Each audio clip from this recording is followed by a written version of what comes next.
Tienes el micrófono apagado. Muchas gracias, María del Rosario, y de verdad es un gusto tener hoy esta actividad que se sale un poco de la raya de las actividades que hacemos desde la Cámara de Servicios Legales. Este diálogo lo hemos denominado calidad de vida, cómo optimizar los beneficios del ejercicio para su salud y bienestar.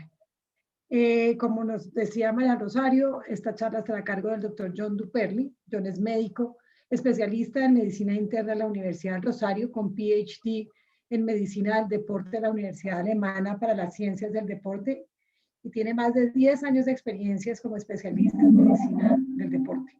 Es médico institucional de la Fundación Santa Fe de Bogotá y profesor de la Facultad de Medicina de la Universidad de los Andes. John se desempeñó como representante del presidente de la República ante el Consejo Nacional del Deporte, la Recreación, la Actividad Física y el Aprovechamiento del Tiempo Libre, y como representante para América Latina del programa Ejercicio es Medicina del Colegio Mexicano de Medicina del Deporte, el cual busca promover la correcta prescripción del ejercicio dentro de la práctica clínica. Esta charla iniciará con la intervención del doctor Duperli, e invitamos a quienes nos quieran ir remitiendo sus preguntas, hacerlo a través del chat o a través del link de preguntas y respuestas. Adicionalmente, finalizando la charla, abriremos un espacio de interacción y preguntas, las cuales se pueden hacer levantando la mano. Doctor Duperli, la Cámara de Servicios Legales de la ANDI se creó hace 15 años y actualmente reúne 35 firmas de abogados afiliadas que tienen presencia en 8 ciudades del país. De esta manera, entre nuestros afiliados tenemos alrededor de 2.400 abogados, más unos 900 empleados de todas las áreas administrativas de estas mismas firmas. Adicionalmente, tenemos invitados que no son necesariamente solamente firmas de abogados, a quienes agradecemos acompañarnos esta tarde. Nuevamente, gracias por acompañarnos, y antes de iniciar quiero invitar al doctor Martín Ibarra para que nos haga una breve introducción y nos comparta su experiencia en la materia.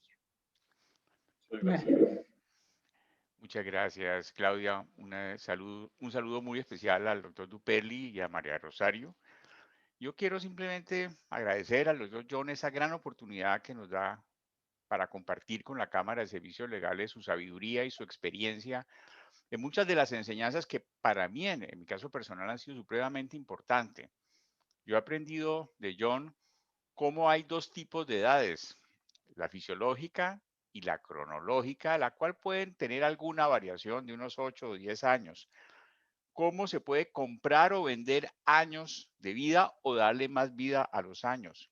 ¿Qué es el VO2? Que es la capacidad del cuerpo de asimilar oxígeno, y cómo quien asimile oxígeno por el ejercicio puede incrementar un 30% su circulación cerebral, y cómo obtener un balance de vida es fundamental, no solamente para que el ejercicio físico mejore el ejercicio profesional, sino para tener una vida más balanceada.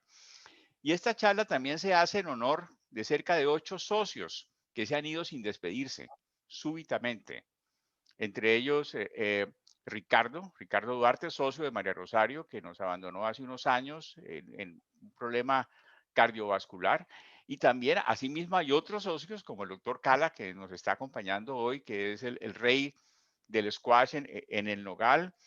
Jaime Trujillo, expresidente de la Cámara, un ciclista muy dedicado, o Margarita Salas, quien en un minuto nos va a contar también su experiencia relacionada con el ejercicio. Adelante, Margarita, por favor. Gracias, Martín, por esta invitación. Un saludo al doctor Duperli y a María del Rosario. La verdad que me honras con este espacio, que gracias, porque es pequeñito además. La verdad, soy una persona que en los primeros 22 años de su vida no hizo nada de ejercicio. Yo prefería hacer trabajos en mi clase de educación física en el colegio antes que hacer cualquier tipo de ejercicio, y veía como todas mis amigas, muchas de ellas se dedicaban mucho al ejercicio, pero a mí nunca me gustó.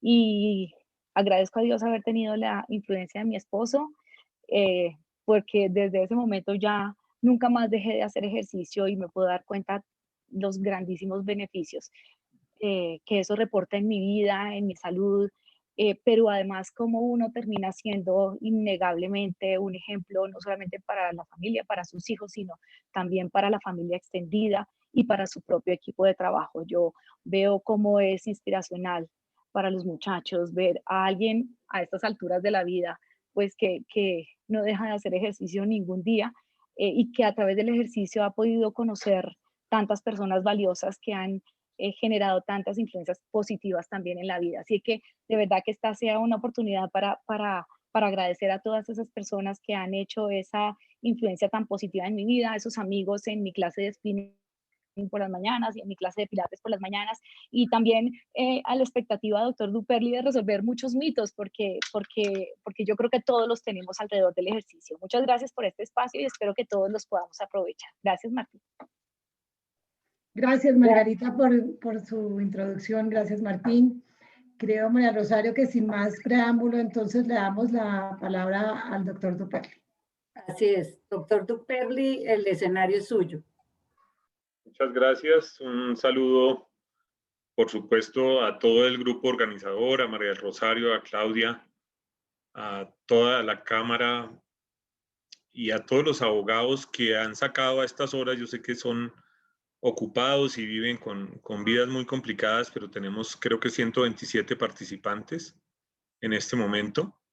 Y les agradezco mucho la oportunidad de poder discutir este tema del ejercicio que tiene sus aristas interesantes, que en realidad la mayoría de las cosas son buenas, pero que hay precauciones que nos pueden evitar dolores de cabeza o inclusive eventos peligrosos o eventos fatales. A Martín, pues que creo que es como el gran líder de este grupo, mis agradecimientos especiales no solo por la invitación, sino por información que por ahí me envía de vez en cuando que enriquece mucho todo lo que queremos saber sobre el ejercicio.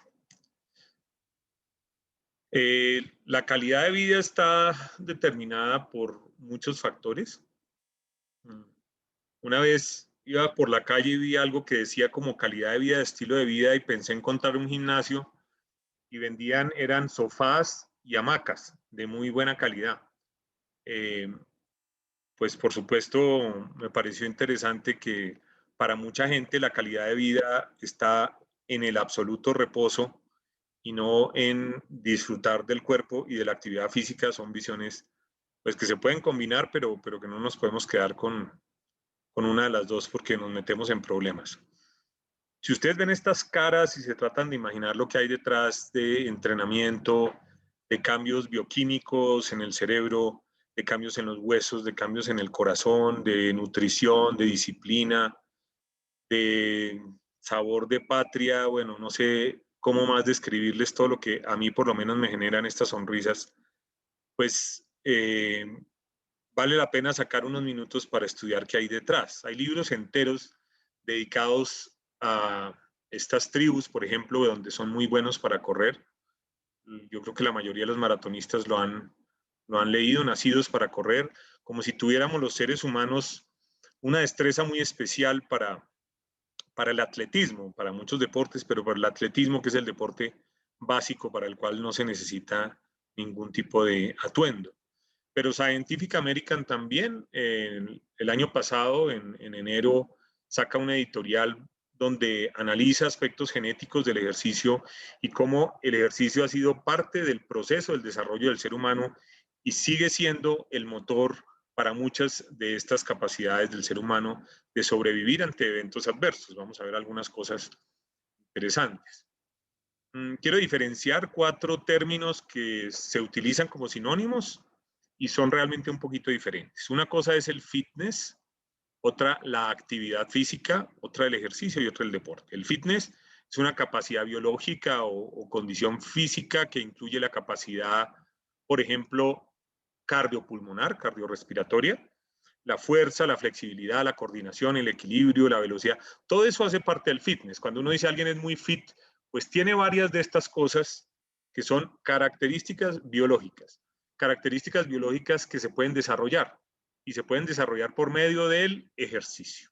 Entonces el ejercicio es un entrenamiento estructurado que busca mejorar algún aspecto del fitness. Yo hago ejercicio, por ejemplo, de fuerza, o ejercicio de flexibilidad o de coordinación, o hago ejercicio con el objetivo de bajar la grasa y subir el músculo, composición corporal.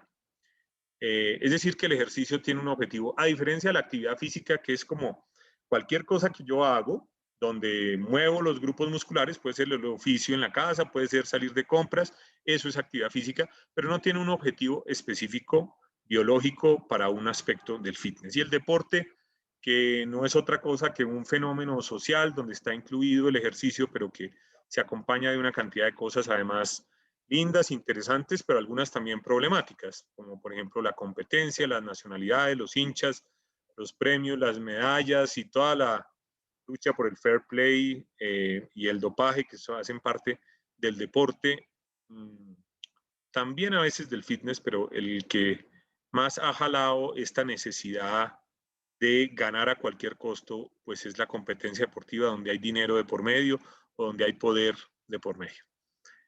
Esto del VO2 máximo, las siglas es de consumir oxígeno y max, pues de máximo.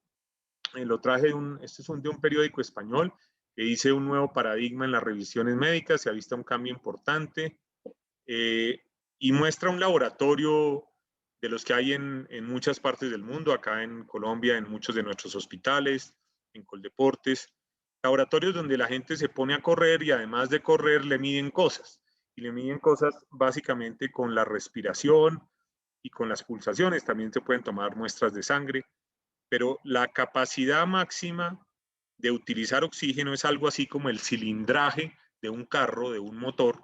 Habla de la potencia, de la capacidad de generar energía y parece ser muy importante como predictor de salud. Si ustedes miran, nuestro organismo hace ejercicio y ahí hay una cantidad de cosas que no me voy a detener ahorita, pero hace ejercicio con el cerebro manda órdenes, con el metabolismo, porque tiene que utilizar azúcar, tiene que usar grasa, tiene que sudar para regular la temperatura, tiene que utilizar, por supuesto, el músculo esquelético y todo un sistema de transporte. Es decir, que trabaja cada rincón del organismo, comenzando por el cerebro. Uno lo podría resumir en que el VO2 máximo está dado por el sistema pulmonar y cardíaco, por los glóbulos rojos que transportan el oxígeno y por el músculo que es el que utiliza el oxígeno para hacer ejercicio. Y si uno hace un zoom y se mete dentro del músculo, ahí hay un aparatico muy interesante que es como una batería, filogenéticamente parece que venía de las bacterias que se incorporaron a la célula del mamífero con una función específica, se llama mitocondria, y es fabricar energía. Y la ecuación es más o menos sencilla. Se fabrica energía a partir de ADP, se fabrica ATP, trifosfato. Los 3 fosfatos es la molécula con más altos niveles de energía. Y se produce CO2 y se consume oxígeno. O mejor, se consume oxígeno, se produce CO2 y se produce agua. Ahora, esto funciona con glucosa, con azúcar, glucosa, o funciona con ácidos grasos. La glucosa y el azúcar y los ácidos grasos pueden venir del espacio intracelular muy cerca de donde está la mitocondria y hay depósitos de azúcar y de grasa dentro de la célula, o pueden venir de afuera de la célula, pueden venir de la sangre o pueden venir inclusive de la barriga o del tejido adiposo que yo quiera mover. En el caso del azúcar, también del hígado, por ejemplo, el hígado le puede prestar azúcar al músculo. Y también por el camino, si uno tiene aquí problemas para no utilizar esto que se llama el ácido pirúvico o piruvato, se le convierte en ácido láctico, que ese sí lo han oído muchos de los deportistas. Cuando yo produzco mucho ácido láctico, quiere decir que literalmente me estoy sacando la leche, que le estoy dando muy duro, y ese ácido sale y yo lo puedo medir en la sangre. Entonces se pueden hacer pruebas de cómo estoy yo de todo este aparato metabólico midiendo el ácido láctico en la sangre. Estos son gráficos que salen de estos laboratorios y lo que quería mostrarles es el criterio del VO2 máximo, que es un criterio más o menos sencillo, y es que uno hace ejercicio como loco y entonces consume más oxígeno, pero hay un punto a partir del cual uno se esfuerza mucho y no le entra más oxígeno al cuerpo, no puede utilizar más oxígeno porque su organismo no es capaz de utilizar más oxígeno. Y este punto del VO2 máximo es el punto crítico con el que se evalúan los deportistas de deportes aeróbicos como el ciclismo, la natación, etcétera. Ustedes ven acá 40, 45, 50 mililitros de oxígeno para que se familiaricen. Y vamos a ver ahora una tabla de qué estaría bien, regular o mal. Arriba los hombres, abajo las mujeres. 60 mililitros, podríamos llegar a niveles excelentes por encima de 65. Muchos de mis pacientes que están en la audiencia tienen esto o un poquito más, 70. El nivel internacional de un Tour de Francia, un Giro de Italia está por encima de los 80. Parece que pueden llegar algunos hasta los 85 o 90 mililitros por kilo por minuto. Para la población general esto es muy bueno. Y miren que estar regular es estar por ahí en 35. Ustedes han oído de pronto hablar de los METs. Los METs son equivalentes metabólicos, son unidades en los que se simplifica esto de los mililitros de oxígeno, y nosotros hablamos de que una buena condición física es más de 10 METs. Un MET es 3.5, o sea que estábamos hablando de que una buena condición física es más de 35 mililitros de oxígeno. En las mujeres el cálculo es un poquito más abajo, tienen un poquitico como 10%, 15% menos de capacidad de consumo de oxígeno, que cuando se corrige para el porcentaje de grasa ya la diferencia es muy pequeña. Sigue habiendo una pequeña diferencia por las hormonas masculinas, la testosterona y otros andrógenos. Quiero que miren esta gráfica. Les voy a aburrir aquí a punta de gráficas, pero que yo creo que son fáciles de entender y hablan por sí solas. En el eje Y, el riesgo de muerte. Esta mortalidad se calcula en medicina usualmente a 10 años. Esto está publicado en el New England Journal of Medicine en el 2002. Y ustedes ven que hay 3 barritas, unas de más de 8 METs, que serían las personas con buena condición física, otra que son regularcitos de 5 a 8 METs, y otros con mala condición física. Y mírense que las barras claras, gris clarito, siempre son las más altas, independiente, ojo con esto, de que yo sea hipertenso o tenga EPOC, que es la enfermedad de los fumadores, la diabetes, el tabaquismo. Inclusive ser fumador pero tener buena condición física es diferente que ser fumador con mala condición física. El índice de masa corporal, que ustedes saben que define la obesidad, por encima de 30 es obesidad. O sea, todos ellos son obesos, pero hay unos obesos con buena condición física y hay unos obesos con mala condición física. Y para el colesterol lo mismo.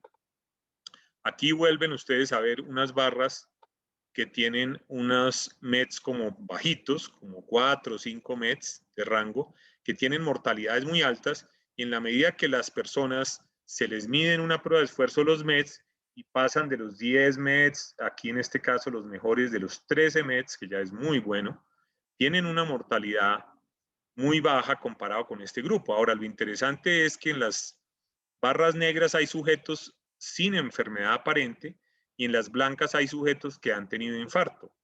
Y miren ustedes que la diferencia en la probabilidad de morirse no está dada tanto por haber tenido o no infarto, sino por cuántos METs hago en la prueba de esfuerzo, es decir, cómo es mi condición física.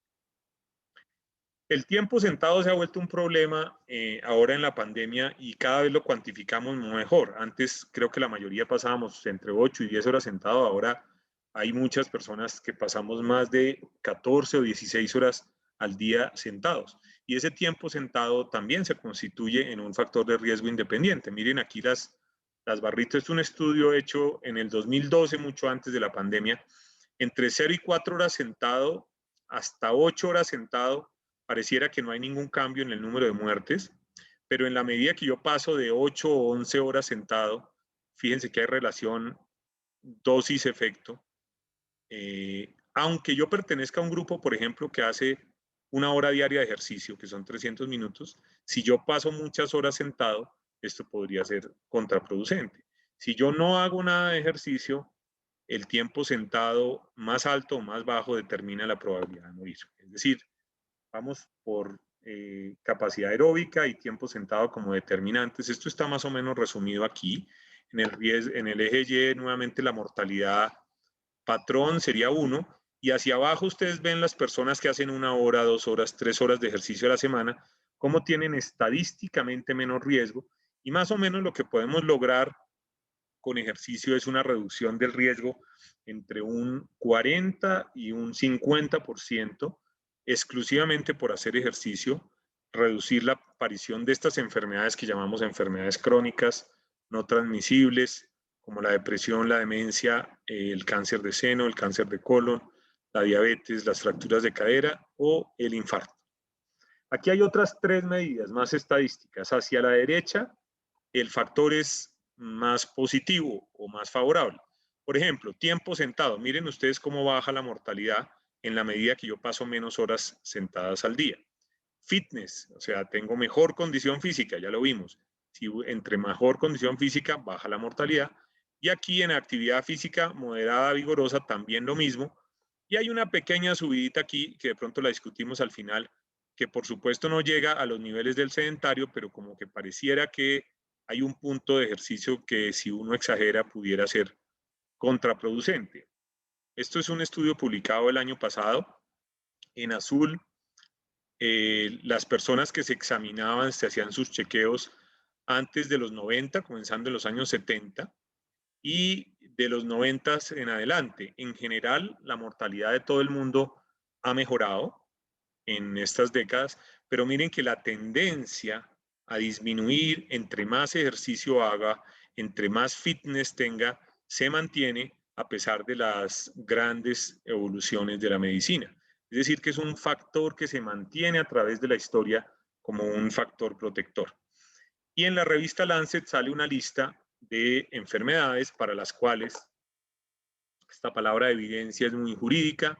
En medicina usamos strong evidence, quiere decir que los estudios que se han realizado han pasado por el filtro de expertos, hagan de cuenta como de fiscalías o procuradurías o alguna cosa así, contralorías, de si está bien escrito, si lo hicieron con juicio, si hay algún tipo de sesgo. Y estas enfermedades gozan de evidencia fuerte, strong evidence, para mortalidad por todas las causas, enfermedad coronaria, stroke, hipertensión, síndrome metabólico, diabetes, cáncer, cáncer de colon, depresión y caídas, y además una composición corporal, unos huesos mejores, una salud funcional y cognitiva mejor. Este creo que fue un artículo que me mandó Martín, y se los quiero mostrar con cuidado. Fue publicado hace, yo creo que 1 mes y medio. Y miren la conclusión del artículo. Esto es, dice que hay una relación inversa entre la máxima capacidad de ejercicio y la hospitalización secundaria al coronavirus. Y ven aquí nuevamente los famosos METs. Entonces, la tasa de hospitalización en quienes tienen mala condición física fue como del 80%, quienes tienen condición física regular, un poquito menos, condición física buena, me atrevería a decir este marrón, y condición física amarilla. Hombres y mujeres tuvieron como la 4ª parte de probabilidad de ser hospitalizados por severidad por la enfermedad causada por el coronavirus.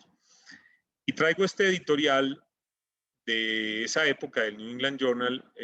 Voy a leer la segunda parte. Está la historia de la evolución de Darwin. Los escritos de Darwin reflejaban conclusiones de años de estudio y observación, ahora 150 años después, en la era de la medicina basada en la evidencia, la rigurosidad del método, y cuando el fitness se mide objetivamente, los sujetos son seguidos por años, los datos que soportan el concepto de la supervivencia del más fuerte, que fue lo que dijo Darwin, son contundentes. Les voy a contar algunas historias que a mí me impresionan porque realmente a veces desperdiciamos el gran potencial de los hábitos saludables. Imagínense cuando ustedes oyen hablar de diabetes a nuestras autoridades de salud, o ustedes mismos en las familias oyen el desastre que es la diabetes para muchas familias. 9 de 10 diabéticos son prevenibles. Ahora, no es simplemente salir a trotar un ratico, hay que hacer ejercicio en forma regular, tener un buen peso. Cada uno de estos triangulitos es uno de los llamados estilos de vida protectores o low risk lifestyle factors. Entonces, uno de estos es no fumar, el otro es tener un buen peso, el otro es comer muchas frutas y verduras, el otro es no exagerar en el consumo de alcohol y el otro es hacer ejercicio. Y si yo logro estos 5 puntos, 9 de 10 casos de diabéticos serían prevenibles. Es decir, que la diabetes es prevenible con estilo de vida entre un 80 o un 90%. ¿Cómo hace el ejercicio esto? El ejercicio actúa sobre las células del tejido graso, actúa sobre el páncreas, sobre la circulación, sobre el hígado y sobre el músculo, y cada vez más conocemos cómo actúa para favorecer la secreción y la captación de glucosa para que no se suba en la sangre y no nos volvamos diabéticos. Y aquí les presento otro conglomerado de estas cosas que acabo de decir, que son los factores de riesgo cardiovascular, que si los controlamos todos, también podríamos tener una reducción en la muerte cardiovascular muy significativa. Está claramente el colesterol, ya les voy a decir unas palabras, la presión arterial, la actividad física, el uso de aspirineta, que hoy en día se acepta para pacientes de alto riesgo, diabetes tipo 2, una dieta saludable y el cigarrillo. Algunas aclaraciones. Para el colesterol, entonces, el nivel más bajito de colesterol que se ha instaurado en la práctica médica es inclusive colesterol malo por debajo de 50, que se utiliza en personas de alto riesgo. En general aceptamos un colesterol óptimo por debajo de 100. Y las personas que lo tienen por encima de 100, hablen con su médico porque hay que hacer un cálculo del riesgo a ver si vale la pena quedarse por encima de 100. En general, el LDL o colesterol malo debería estar por debajo de 100 para la mayoría de nosotros que tenemos algún factor adicional como la edad o el peso o un poquito de sedentarismo o hipertensión. La presión arterial debe estar por debajo de 140/90, idealmente 130/80. Actividad física debemos hacer entre media y una hora diaria, de ahí salen los famosos 150 minutos, o si yo la hago muy vigorosa, podría ser un poquito menos a la semana. Ya mencioné el uso de aspirineta, que está autorizado por ahora solo en individuos de alto riesgo cardiovascular, todo paciente que ha tenido infarto o que tiene muchos factores de riesgo. Diabetes, tenemos aquí los medicamentos, pero siempre aparece primero dieta y ejercicio para controlarlo. Y una dieta saludable, lo podemos hablar después, pero se podría resumir una dieta con un poco de tendencia vegetariana o mediterránea, como lo prefieran, con muchas verduras, con muchas frutas, con nueces. Ese perfil de dieta, no, sin querer decir que no se puede comer un pedazo de carne de vez en cuando, pero que la mayoría de los alimentos tengan estas características de ser de origen vegetal con un poco de proteína animal magra, preferiblemente. Aquí tienen ustedes 7 factores, parecido a los 5 que les dije de diabetes: glucosa en ayunas, presión arterial, colesterol, dieta, actividad física, peso y cigarrillo, que les dicen los americanos los simple 7, los simples 7.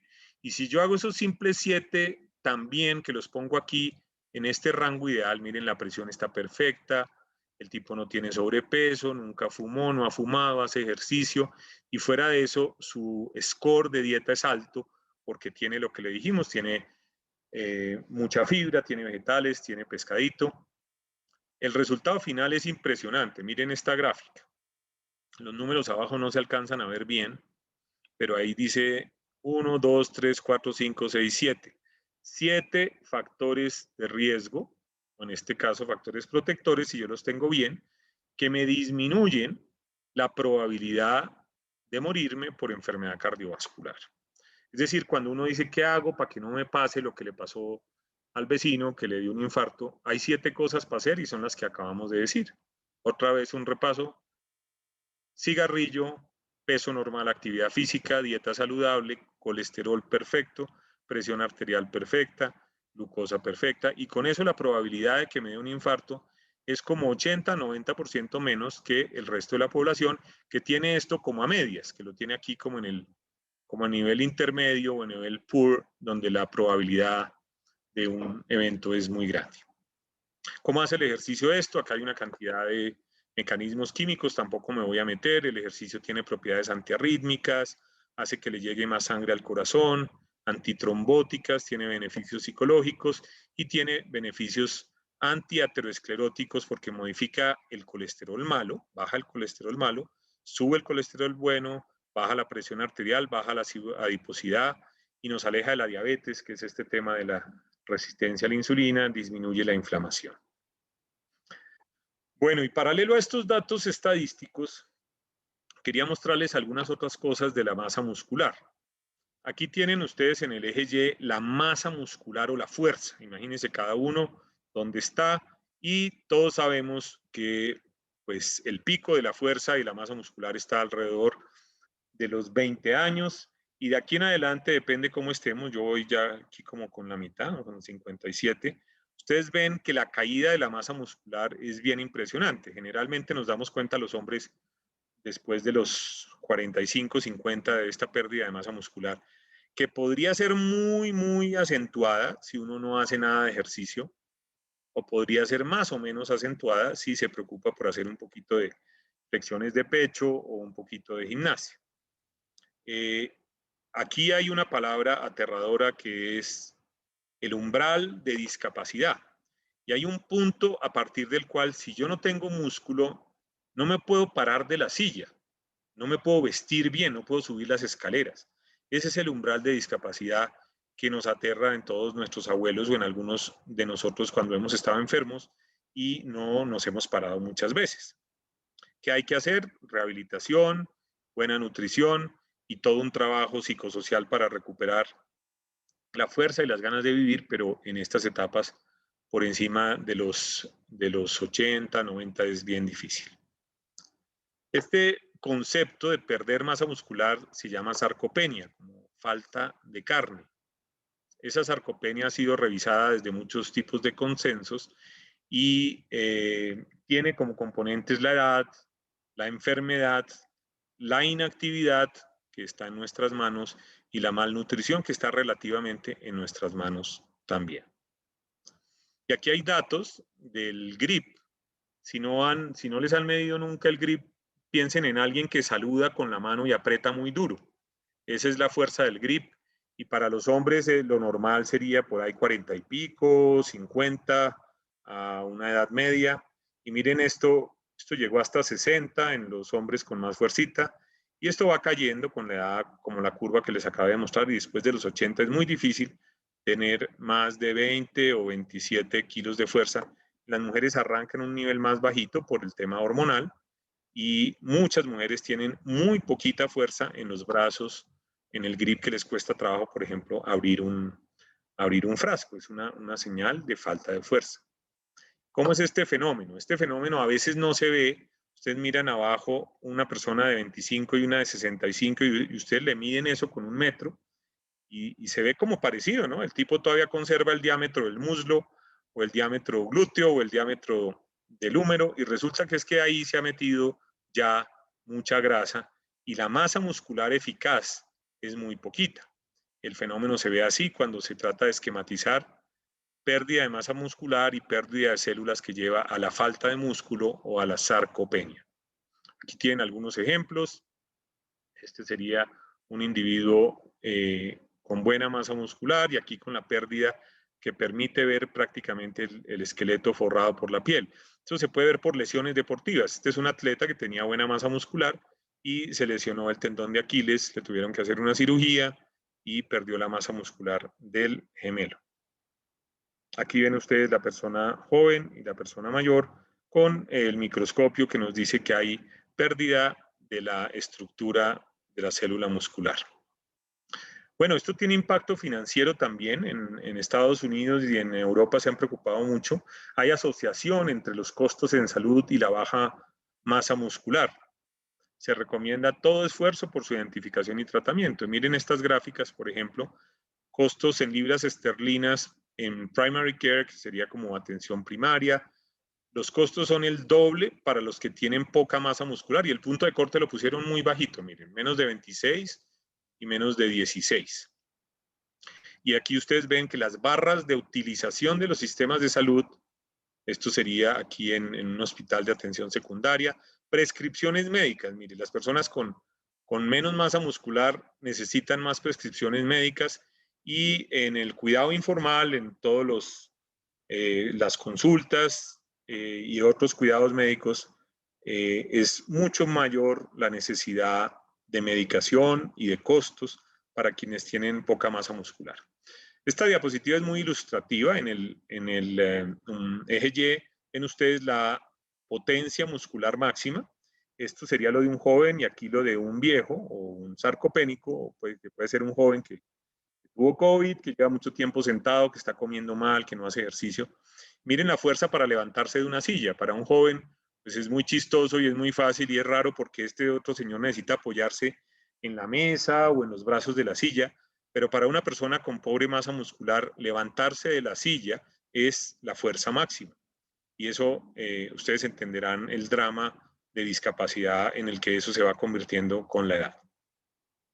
Hay relación, por ejemplo, entre la fuerza del cuádriceps, que es el muslo, y la mortalidad por infarto, por enfermedad coronaria. Entre 20 y 30% menos si comparamos los que tenían buena fuerza con los que tenían mala fuerza. Y hay asociación también entre los push-ups, ¿se acuerdan de las lagartijas que nos ponían a hacer algunos en el ejército o en el colegio, los push-ups? Si uno cuenta push-ups, también puede predecir mortalidad cardiovascular. Miren aquí las gráficas. De 0 a 10 push-ups es la gráfica donde la supervivencia es bastante deficiente y empieza a mejorar por ahí con las, ¿se acuerdan? Las 22 de pecho en el ejército, los 30, 40, aquí ven una supervivencia decente a 10 años. Estos son hombres de edad media, 40, 50 años, que ingresan al cuerpo de bomberos en los Estados Unidos y como pruebas les hacen los push-ups y miren la supervivencia muy deficiente de quienes tienen poca fuerza y una buena supervivencia de quienes tienen buena fuerza. Este artículo me lo encontré hace poco y me dejó muy preocupado porque yo traté de hacerlo y me fue como regular, y es que es cuánto se demora usted en sentarse en el piso, no en un asiento, en el piso, y pararse y volverse a sentar y volverse a parar, y qué tanta ayuda necesita de sus manos, de sus rodillas o de apoyarse en algún otro sitio. Y hay unas escalas que permiten cuantificar qué tanta ayuda necesita uno para ponerse de pie desde el piso.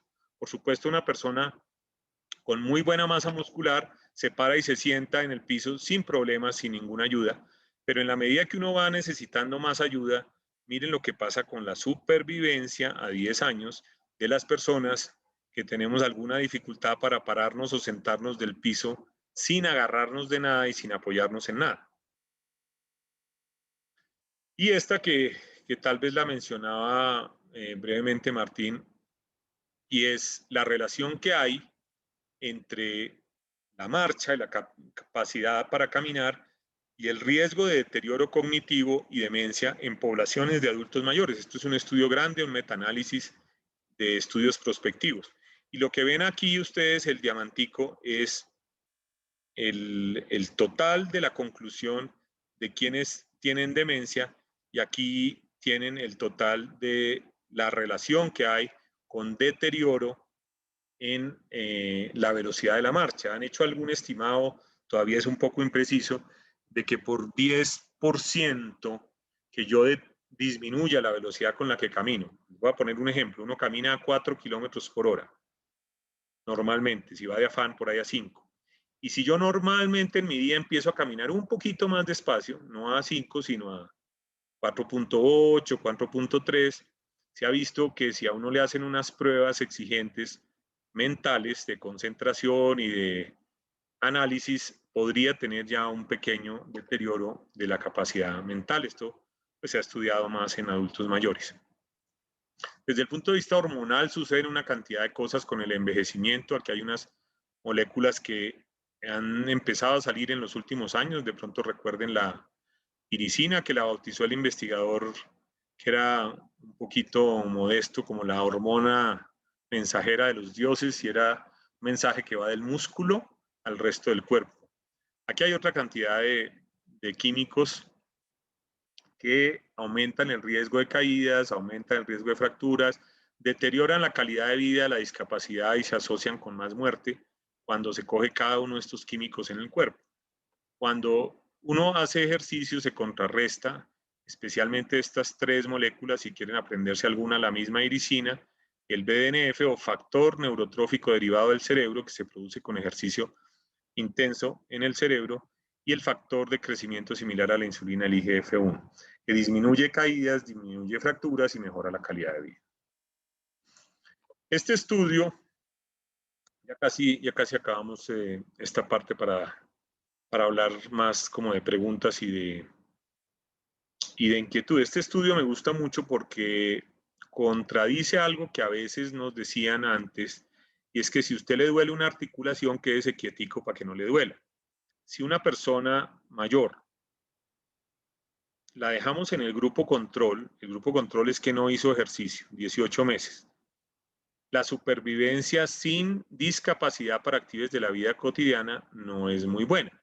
Si a ese adulto mayor que de vez en cuando le duele la cadera y la rodilla porque tiene osteoartritis, lo metemos en un programa de ejercicio aeróbico, de gimnasio, de resistencia o de los dos, fíjense que llegamos a un nivel de discapacidad muchísimo menor. Es decir, la recomendación acá es que para el adulto mayor debemos forzar un poquito la actividad física, aunque duela un poquito, nos acompañamos de hielito, de acetaminofén, de pomadas con un poco de antiinflamatorio, pero no podemos quedarnos quietos consintiendo el dolor porque la discapacidad va a ser mayor. Este es otro trabajo mucho más grande. El anterior era un estudio pequeño. Este es un estudio muy grande con 1.700 personas, donde les preguntaban que si hacía algo de actividad algunas veces al día, muy poquito, o la mayoría del día. Y ahí están los colorcitos. Los que hacían actividad la mayoría del día están en blanco y los que estaban quietos están en azul oscuro. Y miren, para actividad leve o para actividad moderada sigue siendo válido. Los más quietos, los que menos se mueven, terminan con más aparición de discapacidad, onset of disability. Y esto está ajustado para la edad. Y miren aquí el onset of disability para el grupo que hace moderado y vigoroso. Muy bajito, muchísimo menor para el que casi todo el día hace algo moderado o vigoroso. Las asociaciones de endocrinología y osteoporosis también han avalado el ejercicio como una estrategia A o B para mantener la densidad mineral ósea o la masa ósea. En cáncer podríamos hablar mucho, pero el ejercicio ha demostrado disminuir la atrofia muscular del cáncer, contrarrestar los cambios en el peso corporal, cambios negativos, la disminución de la capacidad aeróbica que es frecuente en el cáncer, la disminución de la fuerza y flexibilidad, la sensación de fatiga, depresión y náuseas, se han visto estudios donde mejora, y en general la disminución de la calidad de vida. La supervivencia al cáncer en algunos tumores, especialmente se ha documentado para seno, ovario y endometrio, para cáncer de próstata y algo también para cáncer de pulmón y de páncreas. La supervivencia es mejor en aquellos pacientes que hacen ejercicio. Hablemos un poquito aquí de salud mental. Asociación inversa entre actividad física y salud mental. Aquí dividieron el fitness muy arbitrariamente entre bajo fitness, moderado y alto fitness. Y el alto fitness son las barras blancas, las barras bajitas, entre 5.000 hombres y 1.000 y pico de mujeres. Y aquí se hace un score, este es un score de depresión. Puntajes de depresión que, como ustedes ven, son más altos en quienes tienen un nivel de fitness más bajo. Este es uno de los estudios clásicos donde se cita la importancia de la actividad física para la salud mental. Y este GW es General Wellbeing, bienestar general. Y ven ustedes aquí lo contrario. Los que tienen high fitness tienen el bienestar general con puntajes más altos. Nuevamente un estudio con más de 6.000 personas. Y esto es otra cosa que llamamos metaanálisis, donde se meten estadísticamente varios estudios y la conclusión es que para el manejo de la depresión es importante incluir algún tipo de ejercicio, ojalá supervisado y controlado, para tener mejores resultados. Este es otro estudio que tiene que ver con depresión y con felicidad. Hay escalas de felicidad, así sea subjetiva. Los psicólogos se han puesto de acuerdo en que esto se puede medir. Y este es un estudio que lo hicieron en 15 países en Europa. Y la conclusión demostró por primera vez que la felicidad, el bienestar emocional, se asocia con la participación en actividad física. Y esto es válido para 15 países europeos. y este es otro estudio del 2015, se puede concluir que el programa de actividad física tuvo un efecto positivo en la felicidad de los adultos mayores. También hay un tema que es el dolor crónico, que parece estar incluido en estas enfermedades que se asocian al sedentarismo, diabetes, enfermedad cardiovascular, depresión, demencia y dolor crónico, que a veces lo llamamos fibromialgia, pero hay algunos químicos que se producen en el hipotálamo y en los músculos que parecen favorecer la menor presencia de dolor crónico. Inicialmente el ejercicio siempre produce dolor, pero si se va dosificando, pareciera proteger contra el dolor crónico. Y hablemos para terminar entonces, qué pena esta tanda larga, pero acordamos con el grupo organizador que era más fácil de una vez y dejamos una sesión larga de preguntas ahora al final. Entonces, ¿cómo se prescribe el ejercicio? Pues en realidad no tiene mucha ciencia, hay que pensar en frecuencia, cuántas veces a la semana, intensidad, qué tan fuerte, cuánto tiempo, es decir, cuántos minutos, qué tipo de ejercicio, cómo se debe hacer la progresión y cómo se debe hacer la recuperación de estas sesiones de ejercicio. Las recomendaciones internacionales nos dicen que es más o menos 1 hora diaria. El mínimo sería media hora 5 días, o sea, 150 minutos. Y si yo hago ejercicio muy fuerte, inclusive podría ser la mitad de eso.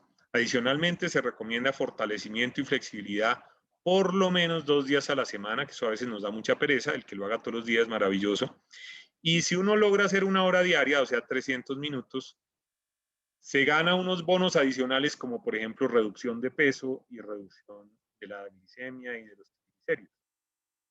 Estos son curvas de entrenamiento, 3 curvas para que se imaginen que ustedes se sometieron a una carga, entonces uno queda vuelto nada, cansado, en la tarde no puede hacer nada, al otro día tampoco, pero como que a los 2 o 3 días se recupera y el que se sometió a la carga azul se recupera más rápido y aquí tienen que ponerle la próxima carga si quiere seguir entrenando.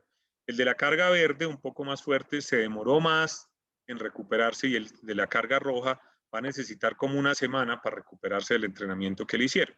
Esto es porque es importante, porque la periodización del entrenamiento es el punto más importante de las ciencias del entrenamiento. Muchos de ustedes han trabajado con profesores de educación física que conocen esto muy bien, pero a veces por querer llegar mejor a una competencia o por el afán o por, digamos, el orgullo entre un grupo o el otro o entre diferentes participantes o quien lo esté mirando a uno, uno se excede en el entrenamiento y eso la paga en los próximos días de recuperación. ¿Cuál sería una intensidad adecuada desde el punto de vista aeróbico? Hay muchos trucos. Ustedes han oído, si yo puedo hablar, quiere decir que voy a una intensidad aceptable. Por eso a veces dicen que las mujeres encuentran siempre la intensidad apropiada para hacer ejercicio porque se les facilita hablar frases cortas durante el entrenamiento. La frecuencia cardíaca entre el 60 y el 80. No nos gustan las frecuencias cardíacas al 100%, porque sabemos que estamos llegando al límite de la capacidad de consumir oxígeno del corazón y podríamos estar poniendo en riesgo algún tejido. Otra forma de calcular esto rápido es 180 menos la edad, no 220 menos la edad, que sería el 100, sino 180 menos la edad, que nos da como un 70%. Otras son escalas que van de 6 a 20, la original de la escala de Borco, de 1 a 10, entonces hacer ejercicio por ahí en 5 o 6 podría ser una intensidad buena, o pasos por minuto, también uno puede contar pasos por minuto. Una persona que camina rápido, camina 100 pasos por minuto, o sea que en 6 minutos camina 600 pasos, eso es una velocidad de la marcha muy decente, muy buena.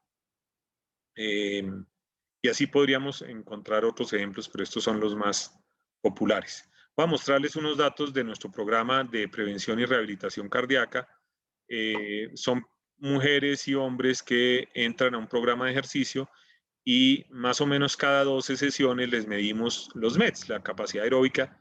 Miren cómo van mejorando, son adultos mayores, pero a pesar de eso mejoran cada 12 semanas más o menos, cada 2 meses aproximadamente, mejora significativamente su capacidad aeróbica y la fuerza. Esto es con con una fuerza máxima en la prensa de piernas. Aquí hay 168 personas, repito, adultos mayores, la gran mayoría son mayores de 65 años, que a las 12, 24, 36 sesiones siguen mejorando su fuerza, tanto hombres como mujeres.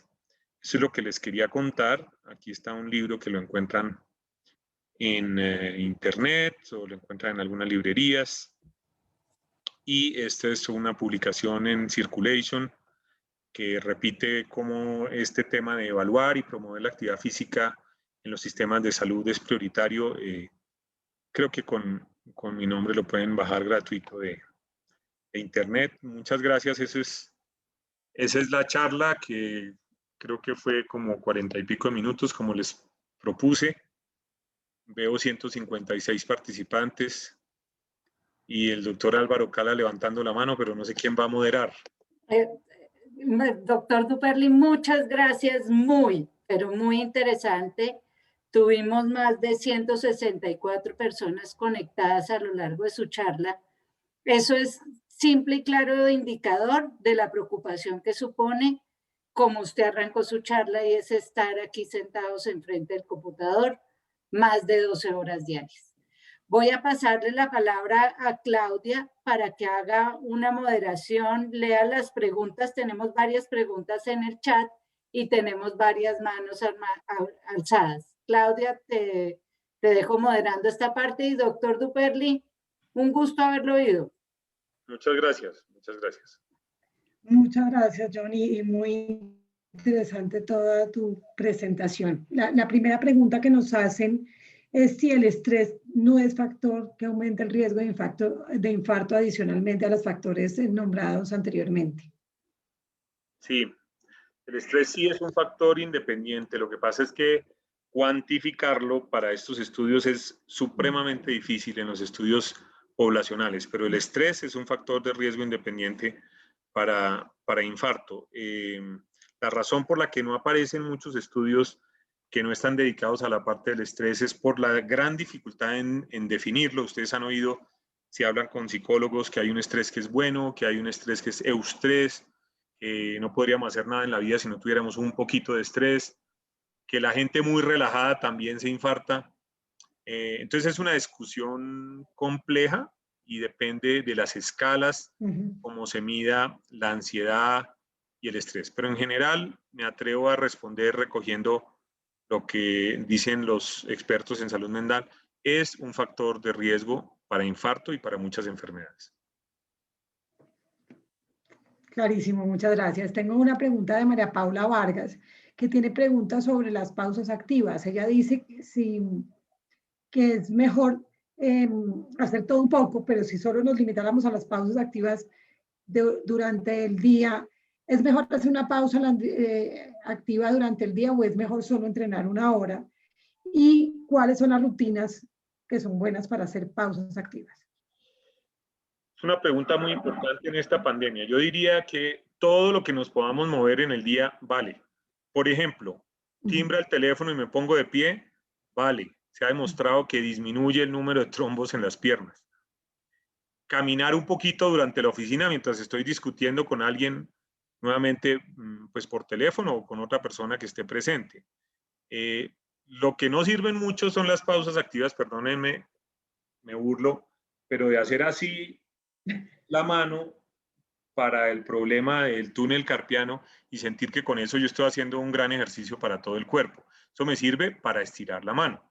Pero para hacer una pausa activa bien hecha, pues yo necesito varios minutos para calentarme y para mover todos los grupos musculares, y ojalá se pudiera hacer, pero yo desde el punto de vista práctico les quiero sugerir algunos momentos típicos donde se facilita el ejercicio.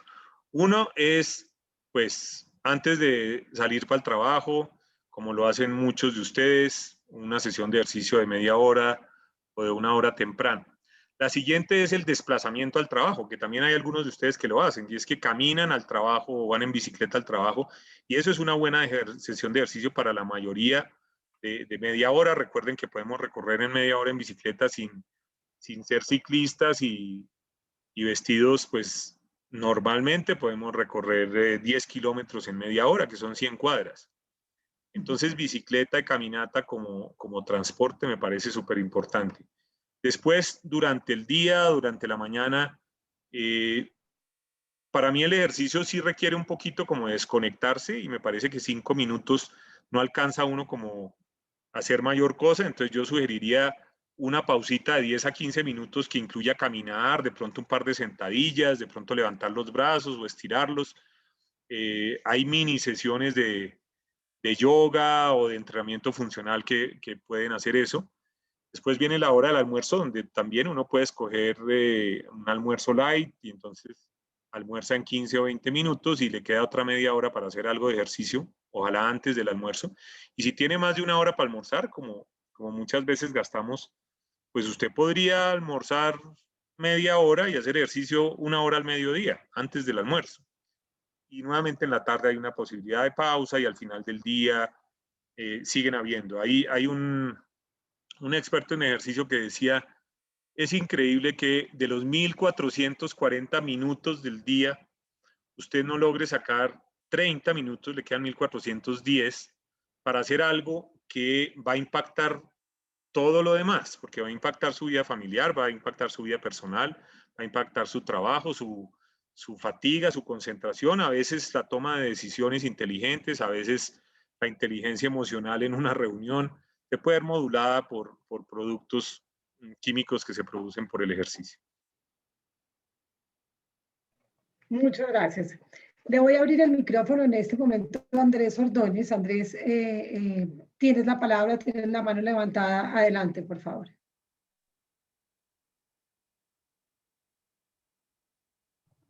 Andrés tiene el micrófono cerrado, Claudia.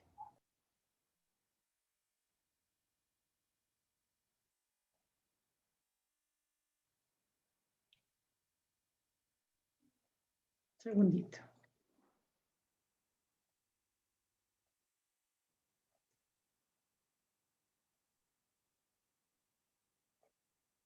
Andrés, ¿puedes abrir tu micrófono? Bueno, mientras solucionamos el inconveniente con Andrés, Álvaro Cala, adelante. Gracias, Claudia, y gracias, John. Excelente presentación. Tengo dos preguntas. Una está relacionada con el tema del estrés, pero yo lo haría en forma inversa. ¿Qué estudio nos podría decir, no relacionado con la felicidad ni con la demencia, sino con el estrés, que pueda rebajarse por hacer ejercicio? Yo creo que varios de los que hacen ejercicio podrían sentir que durante el resto del día, si lo hicieron por la mañana o en sus días laborales, pueden darle un mejor manejo al estrés, pero no pasa a ser como un mito urbano. Yo no sé si hay alguna demostración científica sobre la relación entre el ejercicio y la disminución del estrés, no como el estrés fuente de riesgo cardiovascular. Y la otra pregunta tiene que ver con creo que alguna vez lo hemos hablado sobre las endorfinas. Las endorfinas, entiendo que son esas sustancias que de muchas formas se producen, pero que el estrés, el ejercicio las produce y sucede que cuando uno hace ejercicio, en lugar de perder energía, como que gana energía. Es como contraintuitivo. Uno dice, no, terminé de hacer ejercicio, uno terminaría agotado, pero lo que pasa es que le empieza a cargar las baterías. No sé si hay alguna demostración científica en todos esos estudios, John, sobre estas dos ideas. Para las dos hay. En el estudio que les mostré de depresión, el mismo estudio tiene unas escalas, no las traje para no sobrecargarlos, pero con una sola sesión de ejercicio, si se hace un cuestionario, la gran mayoría, esto no es absoluto porque hay gente que no le funciona totalmente, pero la gran mayoría de pacientes con un nivel de ansiedad alto sienten alivio después de una buena sesión de ejercicio. Ahí vienen discusiones muy interesantes y es qué tipo de ejercicio. Por ejemplo, recuerdo haber leído un estudio donde pusieron a un grupo de trabajadores a cargar más peso en el trabajo, es decir, a hacer más ejercicio. Haga cuenta, cargar bultos o mover cargas pesadas durante el trabajo. y ese ejercicio tuvo mayores beneficios para la fuerza y mayores beneficios para bajar de peso, pero no tuvo beneficios psicológicos porque estaba enmarcado dentro del contexto del ambiente laboral y de sobrecarga laboral. Entonces, cuando se habla de ejercicio en el contexto de salud mental y de beneficios psicológicos, hay que hacer algunas diferencias que van a explicar, digamos, lo que ustedes encuentran en la literatura de heterogeneidad en los resultados. Por ejemplo, ¿qué llama usted ejercicio? No, es que para mí es golf o para mí es tenis, para mí simple es hacer abdominales o es una clase de rumba, pero resulta que es que en la clase de rumba preciso me encuentro con todas mis amigas y me alcanzo a poner al día de 6 a 7 de la mañana. Entonces, aislar el beneficio psicosocial del ejercicio puramente hormonal, es difícil, pero la mayoría de los estudios muestran beneficios en la salud mental, también en ansiedad, como en depresión, y en la capacidad cognitiva, no en todos los estudios, pero depende de la intensidad y de la duración del ejercicio. Para estos estudios hay que comparar si hicieron, por decirle algo, media hora, 35 minutos, si calentaron, si el ejercicio se lo pusieron a hacer cada uno a la intensidad que quería o todo el mundo lo pusieron a las mismas pulsaciones, cuántas veces se repitió, si había X bebida hidratante que era agradable o no era tan agradable, es decir, que hay muchas variables, pero en general usted tiene razón que la gran mayoría de los seres humanos percibimos alivio de la ansiedad y del estrés con una sesión de ejercicio generalmente fuerte y generalmente de algo que nos gusta hacer, una sesión de un deporte o de una modalidad deportiva que nos guste. Gracias. Muy bien, tenemos varias preguntas respecto a la hora. ¿Cuál es la mejor hora del día para hacer ejercicio? Si es mejor hacerlo o no en ayunas. Si es bueno o es un mito eso que dicen que no es bueno hacer ejercicio antes de acostarse o de dormir. Entonces aquí tenemos horario, alimentación previa o no y antes o no de dormir. Muy bien. Entonces la primera respuesta que abarca todas las anteriores es: hay que hacerlo cuando a usted se le da la gana y le conviene más. Pero eso, por supuesto, tiene sus problemas. Ustedes saben, entre ustedes en la misma oficina, en la misma familia, pueden discriminar rápidamente que hay madrugadores y hay trasnochadores. Es una primera división que tenemos como todos los seres humanos. O hay gente que está necesariamente ligada a que debe haber siesta al mediodía, más si vienen de pronto de algún pueblo de la costa donde toda su vida se paralizó el mundo al mediodía para hacer una siesta, que a veces es muy cortica, pero que es necesaria en mi vida. Entonces hay que respetar los ciclos circadianos, se llaman, los ciclos hormonales de cada persona, para ver dónde cuadra mejor. Con una vida acelerada en una ciudad grande, pues es muy difícil cuadrar el ejercicio a las 10 de la mañana o a las 3 de la tarde. Pero la gran mayoría sí tomamos la decisión, o lo hacemos antes de trabajo, o lo hacemos al mediodía, o lo hacemos al final del día. ¿Qué ventajas tiene cada uno? Las personas que deciden hacerlo temprano, pues literalmente salieron del problemita y no tienen que estar pensando a qué hora lo van a hacer. Refieren mayor energía, como una recargada de baterías, como lo decía el doctor Cara, refieren mejor concentración, menos ansiedad, les rinde más el día, pero la levantada normalmente no fue un tema problemático, son personas que se levantaban temprano fácilmente, es más, son personas que a veces tienen dificultad para dormir después de las 5 de la mañana, entonces cuadra perfecto. A esa persona le recomiendo que cuando salga no salga totalmente en ayunas, sino que se hidrate. Se hidrate puede ser con un jugo, puede ser con un té, puede ser con una bebida hidratante, porque nos levantamos deshidratados y al salir deshidratados nuestra capacidad de ejercicio está disminuida y la probabilidad también de que la sangre esté más viscosa y genere coágulos es mayor. Entonces la hidratación, muy importante en la mañana, muy importante siempre, pero en ayunas, por favor no salgan sin hidratarse, un vasito de agua, un jugo, algo que les caiga bien en el estómago. Tiene la ventaja de que si no desayunó, puede hacer ejercicio fuerte. Si uno se desayunó y desayunó con huevitos y con arepa y el chocolatico, es muy difícil hacer ejercicio de alta intensidad. Uno puede caminar o hacer ejercicio suave, pero hacer un ejercicio fuerte con el estómago lleno, pues va a ser muy difícil. Entonces, sí se puede hacer el ejercicio en ayunas. Yo me atrevería a decir que el ejercicio de alta intensidad, los que lo hagan en la mañana, háganlo en ayunas, tómense un snack o algo como una bebida para poderlo hacer. Ahora, si es muy largo, como los que hacen la vuelta a la sabana en bicicleta, pues hay que comer por el camino, hay que tomarse o comerse algo muy ligero cuando uno sale y tiene 2 o 3 horas para seguir hidratándose y comiendo de a poquitos durante el ejercicio. Al mediodía, pues está nuevamente el problema. Si yo almuerzo, ya murió el ejercicio. Yo no puedo hacer ejercicio después de almuerzo. Es muy complicado para la circulación y para la parte hormonal. Tendría que ser antecitos del almuerzo.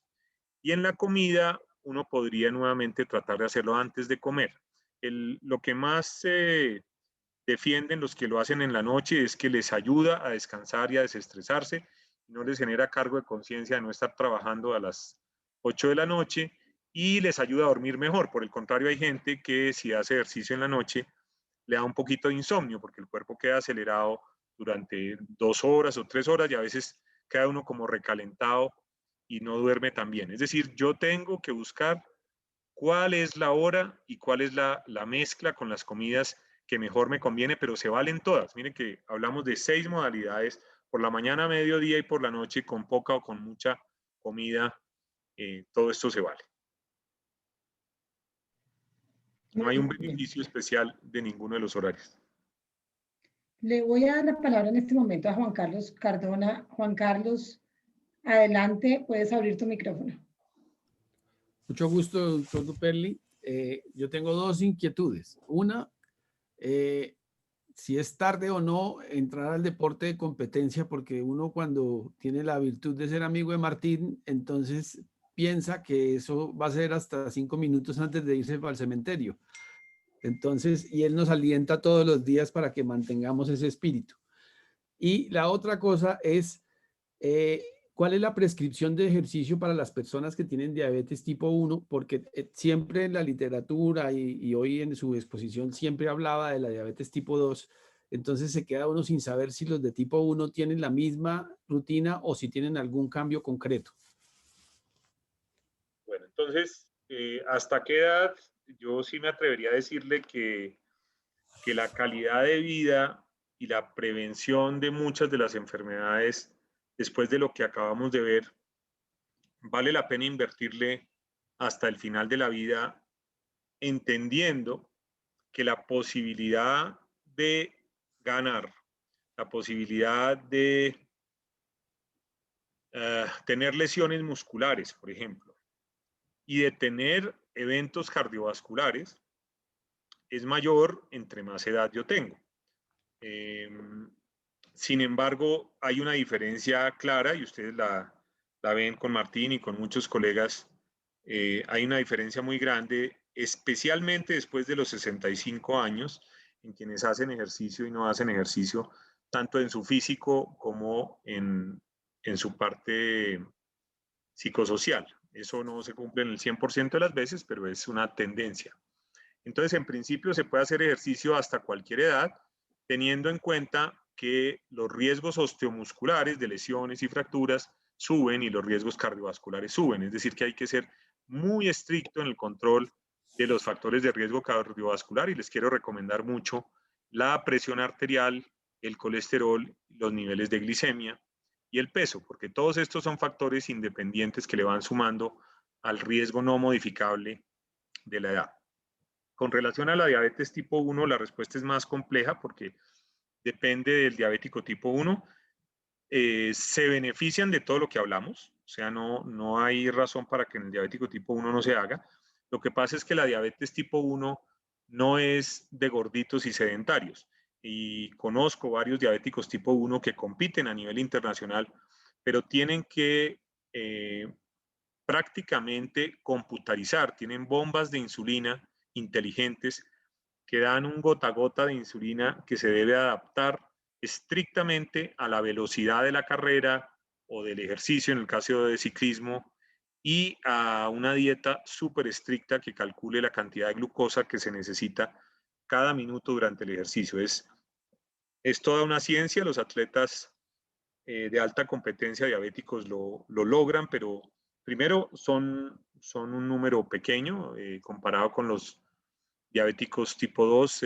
Ahí pues algo así como un diabético tipo 1 por 100 diabéticos tipo 2.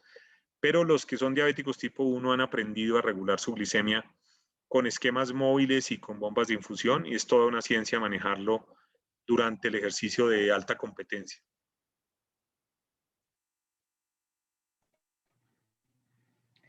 Muchas gracias. Aquí tengo una pregunta que puede complementar a la de Juan Carlos, y es Jorge del Río, que dice que si al incrementar la edad debe uno disminuir la intensidad del ejercicio. Es decir, que si está acostumbrado a X número de horas de ejercicio, al pasar los años debe exigirse igual o disminuir el número de horas. Ok, cuando hablamos de disminuir el número de horas, en realidad estamos hablando de disminuir el tiempo y no la intensidad. Son dos variables con las que podemos jugar. Entonces, yo con el aumento de la edad necesariamente bajo la intensidad porque mis pulsaciones no me permiten llegar más arriba. Ustedes se acuerdan las primeras gráficas del VO2 que muestran que con la edad se va disminuyendo la capacidad cardiopulmonar. Y así yo quisiera, no puedo llevar al corazón y a los pulmones al desempeño que tenía a los 20 o 30 años. Pero relativamente, es decir, de mi capacidad máxima, yo me puedo seguir moviendo en el 60 al 80% de mi máximo de mi edad. Ahora, ¿cuándo vale la pena saber, oiga, ¿y cuál será el máximo mío? Y hay algunas personas que me dicen, no, yo me mido pues subiendo a patios y entonces ahí ya sé cuál es mi 100%. Yo les recomiendo que subiendo a patios utilicen el 90% o el 85%. Y la prueba del 100% debe ser la prueba cardiológica, la prueba de esfuerzo, porque ahí estoy vigilado y porque ahí mi corazón lo llevo al 100%, pero sé que al 100% me funciona bien y tomo una decisión prudente como es, no lo voy a pasar, como dice uno en el carro cuando le está enseñando a manejar a alguien, no lo pase de 2000, de 2500 revoluciones, no lo pase de 130 pulsaciones, por ejemplo, de 140 pulsaciones. Entonces, sí es prudente revisar la prueba de esfuerzo y discutir con su cardiólogo hasta dónde de ese porcentaje va a seguir la intensidad. La duración tiene mucho más libertad, porque uno puede, por ejemplo, caminar 4, 6, 8 horas y el limitante no es el corazón, limitantes son las articulaciones. Y las articulaciones de los pies, de las rodillas, de los tobillos, pues tienen límite a cualquier edad. Yo lo que debo es ir probando un incremento progresivo, eso lo llamamos titular la carga, ir poco a poco subiéndole hasta que la lesión me va diciendo, si yo empiezo a andar más rápido o más distancia y empieza a doler la rodilla o la fascitis plantar o la cadera, el mismo cuerpo me está diciendo cuáles son los límites. El corazón pone los límites con las pulsaciones y a veces con sensaciones incómodas de asfixia o de dolor en el pecho, que sería más preocupante. Las articulaciones ponen el límite de lo que yo puedo hacer con dolor. Entonces yo diría, una persona que tiene 80 años y trota una maratón y termina sin que le duela nada, pues puede seguir trotando su maratón. Lo que pasa es que no es muy probable. Cuando llegue una persona de 60 años a correr la maratón y le duele casi todo, pues entenderá que correrla a los 42 sin tener mucho dolor al final es difícil porque es una carga muy alta. Pero yo puedo empezar caminando, trotando lento y no necesariamente tengo que apuntarle a una maratón. Puedo hacer 5 kilómetros, 10 kilómetros, senderismo, puedo montar en bicicleta en la finca, en la ciclovía. Hay muchas alternativas donde puedo hacer muchas horas de ejercicio y si no me duele nada y si me siento bien, las puedo seguir haciendo aunque tenga muchos años. Muchas gracias. Voy a hacer un paréntesis. Estamos enviando a través de este chat una evaluación de la organización de este evento. Invitamos a todos a responder la evaluación, lo que agradecemos mucho para evaluar nuestras futuras actividades. Sí, y aquí tenemos una pregunta muy particular de una persona que nos dice que sufre de gota y es mayor de 50 años y no puede hacer ejercicio. Que ¿cómo recomienda prevenir y cómo cuidarse para evitar enfermedades y obesidad? Una persona de 50 años con obesidad que por alguna razón no puede hacer ejercicio, yo lo primero que evaluaría es las razones que le han dado para no poder hacer ejercicio. Por supuesto que uno diría, pues trotar no puede, pero de pronto puede caminar, de pronto puede bailar en la piscina, de pronto puede hacer remo, de pronto puede hacer pilates o yoga. Es decir, que casi siempre aquí nosotros trabajamos en rehabilitación en la Fundación Santa Fe con personas con múltiples limitaciones fuera del peso, limitaciones en las articulaciones, en el corazón, en los pulmones, en los riñones, en el hígado. Es muy raro que haya una persona que realmente no se pueda mover, tendría que ser como una paraplegia. Lo que tratamos es de usar otras articulaciones que sí funcionan, generalmente están dañadas una o dos, pero no todas, y con las articulaciones que sí funcionan, tratar de encontrar un movimiento que permita ganar masa muscular, que permita activar el corazón y los pulmones. Por supuesto, hay casos muy difíciles donde necesitamos aparatos también que nos soporten el proceso de rehabilitación, pero una persona con sobrepeso a los 50 años, yo creería que sí puede hacer ejercicio, tiene que tener una evaluación completa de sus articulaciones, de su corazón, y podría intentar caminar o hacer ejercicio acuático como un comienzo, mientras se deciden estrategias con medicamentos, farmacológicas o inclusive cirugías para ayudarle con el problema de la obesidad, como la cirugía bariátrica. O sea, hay alternativas, hay que buscar la alternativa que convenga para poder hacer ejercicio de alguna manera. Bueno, aquí tenemos varias preguntas también de alimentación. Nos preguntan que si conviene o no comer proteínas, qué tanta agua se debe tomar, que si se debe aumentar el consumo de frutas y verduras. Entonces, ¿qué nos recomiendas al respecto? Ok, entonces ya vimos que en la dieta mediterránea o en la dieta como con tendencia vegetariana, los americanos tienen una dieta que le dicen DASH, Dietary Approach to Stop Hypertension, un abordaje nutricional para frenar la hipertensión. Y si uno mira, termina siendo las dietas saludables que todos conocemos, que es, se les voy a desglosar 5 frutas y verduras al día. 5 frutas y verduras al día pesan 400 gramos más o menos. O sea, 1 libra de vegetales al día, repartida en 2 o 3 porciones en los horarios que quieran. 1 porción de proteína de carne, pollo, pescado, para ponerlo más fácil, de su peso tiene entre 15 y 25% de proteína. Es decir, que para yo comerme entre 50 y 100 gramos de proteína, que es lo que necesitamos, me tengo que comer como entre 300 y 500 gramos de carne, pollo o pescado. La proteína que nos comemos, la proteína animal, el pescado es músculo, es decir, no es proteína pura, sino que tiene agua y tiene grasa y tiene otras cosas. Entonces, sí tenemos que aumentar el consumo de proteína y la recomendación es 1 gramo por kilo de peso que uno tiene de peso normal de proteína, 1 gramo por kilo de peso. Si yo peso 70, 80 kilos, me debo comer unos 70, 80 y si quiero estar un poquito pasadito para optimizar la masa muscular, entonces unos 100 gramos de proteína al día. Eso pues a veces no es fácil comérselo y por eso aparecen los suplementos para simplificar un poco la vida, pero no son indispensables. Si uno puede comerse la proteína con una mezcla de proteína animal y proteína vegetal, no necesita suplementos. El suplemento pues me facilita las cosas de tener que hacer preparaciones de vegetales ricos en proteínas, frijol, lenteja, garbanzo, soya, quinoa, chía, que sea la cantidad que yo quiero y que el sabor quede bien.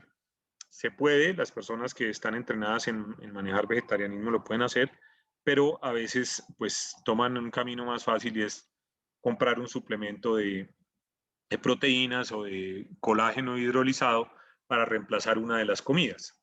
Entonces la respuesta es sí, hay que comer más proteína. ¿Qué tanto más hay que comer harina o grasa? Pues depende qué tan aumentado esté mi metabolismo por el ejercicio. Muchas personas que empiezan a entrenar, no con media hora ni con una hora, pero con 2 o 3 horas diarias de entrenamiento, sí se necesita comer mucho más. Se necesita pasar de comer lo que comemos todos, que son por ahí 2.000 calorías, a comer 2.500, 3.000, 4.000 calorías, porque si no el cuerpo no puede restituir las reservas de glucógeno y no puede reparar bien el músculo dañado. Entonces se recomienda aumentar el consumo calórico y el consumo de proteínas. Y el consumo de líquido en general es favorable, pero durante el ejercicio es indispensable. Se debe tomar líquido antes, durante y después. Y ese líquido, si es un ejercicio corto que busca ayudar a bajar de peso, puede ser agua con algún saborizante si quieren. Pero si el ejercicio es más fuerte, y pongo nuevamente el ejercicio de la vuelta a la sabana o una montada de 3 o 4 horas, se necesita bebida hidratante que tenga un poco de azúcar y un poco de sal para optimizar el rendimiento. Y las necesidades son aproximadamente de medio litro a 1 litro por hora de ejercicio. Medio litro a 1 litro por hora de ejercicio. En el resto del día, no tener sed y que cuando uno va al baño la orina sea transparente es una recomendación sencilla para no tener que estar tomando agua cada 10 minutos. Muy bien, buenísimo. Felipe Rubio nos pregunta, y esta es la última pregunta, ¿qué hacemos con esta nueva realidad? ¿Cómo manejar la calidad de vida de las oficinas en alternancia? ¿Volver al lugar de trabajo cómo influye? Pero sigo trabajando en casa, ¿cómo lo manejo? Pues desde el punto de vista de ejercicio, yo creo que se empiezan a abrir más posibilidades. Nuevamente, alternar el transporte activo como caminar y bicicleta y la posibilidad de seguir utilizando lo que muchos aprendieron o aprendimos a hacer en la casa de ejercicio por Zoom, con una aplicación o con un simulador, con la trotadora. Yo creo que la alternancia amplía el horizonte y posibilidades de ejercicio muchísimo y va a permitir que algunos centros de algunos gimnasios también puedan empezar a funcionar con todas las medidas de bioseguridad, pero sin aglomeraciones. Entonces yo creo que la alternancia definitivamente facilita las cosas en cuanto al tema del ejercicio. Bueno, voy a hacer una última pregunta y es que nos han preguntado varios que si caminar es bueno, que cómo puedo optimizar el caminar, es decir, yo tengo la opción de caminar y no de hacer otros ejercicios, ¿cómo hago para que esto sea un buen ejercicio y aprovechar que tengo ese tiempo caminando? Y hay una pregunta que dice que si correr es malo para la columna realmente o no. Ok, caminar sin duda es el ejercicio más sencillo y lo que le recomiendo a cualquier persona que medio quiera empezar a hacer algo, arranque a caminar y ahí por el camino se van equilibrando las cargas. ¿Qué puedo hacer para que la caminada se vuelva más útil? Entonces, primero, pues caminar cada vez más rápido.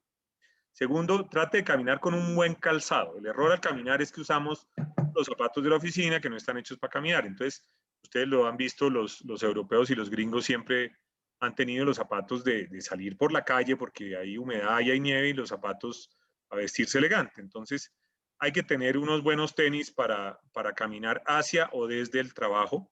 Caminar es un excelente ejercicio.